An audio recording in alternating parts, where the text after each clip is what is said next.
This is the newish released manual focus portrait lens. It's a 50mm F1.05 and it's from 7artisans. This video is sponsored by Skillshare. Now, I am as much of a fan of 7artisans as anyone else, maybe even a super fan. I personally think that between 7artisans and TT Artisan, a different company, they are single-handedly creating some of the best manual focus lenses out there for Sony mirrorless cameras. However, I will be very direct and honest, this is a flawed lens. And yet I still think that this lens is worthy of consideration because if you love bokeh, this is the lens for you.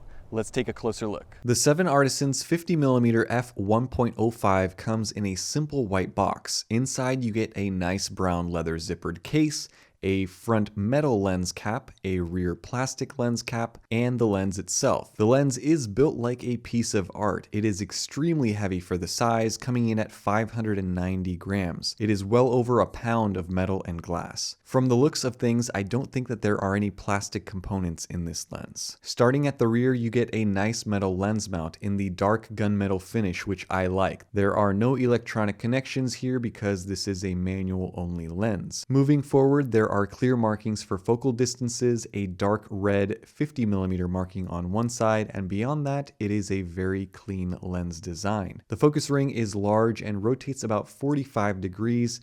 It is relatively smooth, not as grippy as I would have liked, and I do have some issues with it, which I will get into later. The aperture ring is very small, and at the front of the lens, it is buttery smooth and perfectly damped. They got the aperture ring 100% spot on. I just wish it had distinct clicks. Taking a look at the front of the lens, there is a large front lens element and some basic information here. 7artisans 50mm 1.05, a 58mm filter thread, and a serial number. The lens features 10 elements in 7 groups, and looking through the glass, you can see the 13-bladed diaphragm. There is something very satisfying about watching the diaphragm blades move in and out as you rotate the aperture ring. Mounted on my a6100, the lens looks great. It adds quite a bit of weight to the camera and makes it very front heavy, but it matches very well and isn't extraordinarily large, especially for an f1.05 lens. Now again, this is a lens that works on full-frame mirrorless cameras, so you can just as easily use it on the A7C, but for the purposes of this video, I will be using it exclusively on the A6100. So before I show you some samples and give you my thoughts on this lens, let's talk about today's video sponsor, Skillshare. Skillshare is an online learning community with thousands of classes for creative people. You can explore new skills, deepen passions, and get lost in creativity. They offer classes in film and video, graphic design, illustration, music, photography, and so much more. One of the classes that I have recently enjoyed is YouTube Success, Script, Shoot, and Edit with MKBHD, taught by none other than Marques Brownlee himself. This is a very practical class that looks into what happens behind the scenes when making high-quality tech videos. I took away a ton of practical organization techniques that I have already started applying in my own channel. Skillshare is made for learning, so there are no ads, and they are always launching new premium classes so you can follow wherever your creativity takes you. And to top it off, it is less than $10 per month with an annual subscription. And because they are sponsoring this video, the first 1,000 subscribers to use the link down in the description below will get 30% off a premium annual membership. Even if you've used a trial in the past, you can still take advantage of this offer and get a year of unlimited learning and creative exploration. So please check out the link down in the description below.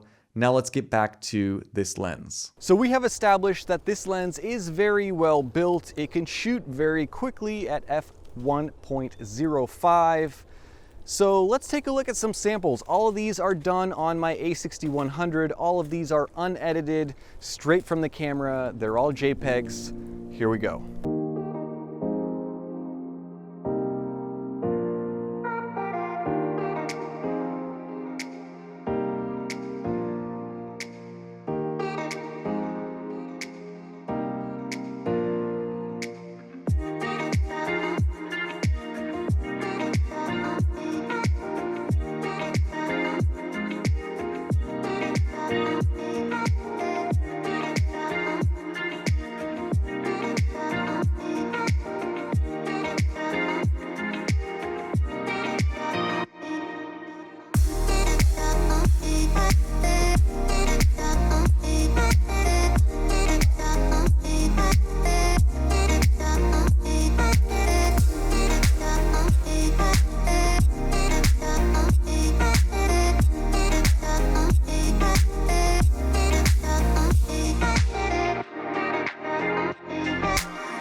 Those are the samples with this lens, and first things first, let's talk about the focus, because I think that is the biggest problem that I have with this lens, and that is the actual focusing ring itself. First of all, the grip on this is not very grippy. It's pretty smooth. The second thing is that there is a little bit of mechanical play when you are making minute adjustments from one end to the other, which I'm not a fan of. It does not inspire confidence at all.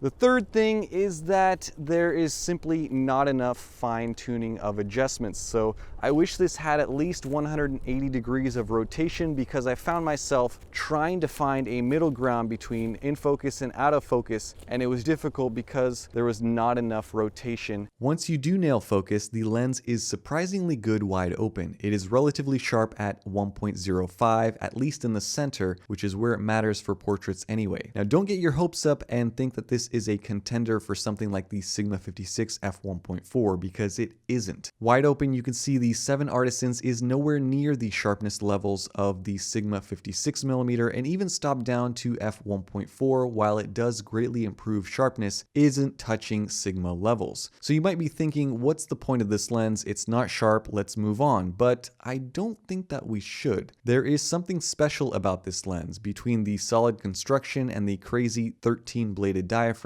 it produces some very dreamy looking results. Wide open, take a look at how much more bokeh you get at f1.05 versus f1.4 from the Sigma. It is remarkable. The depth of field is so shallow that you can easily blur anything in front of or behind the subject. There is also something about the way that this lens renders light behind a subject. It's different. There are noticeable chromatic aberrations, especially wide open. Flaring is also exaggerated and not what I would describe as well controlled. For most people, especially for APS-C shooters, there is a better buy. The TT-Artisan 50mm F1.2 that I reviewed a few months ago. Not only is it much easier to focus, but the images are sharper, and the price is almost 1/5 of the price of this 50mm f1.05. Now, given you have to understand that the construction of the f1.2 is much more simple, way fewer elements and groups, and it is designed for APS-C only, not for full frame.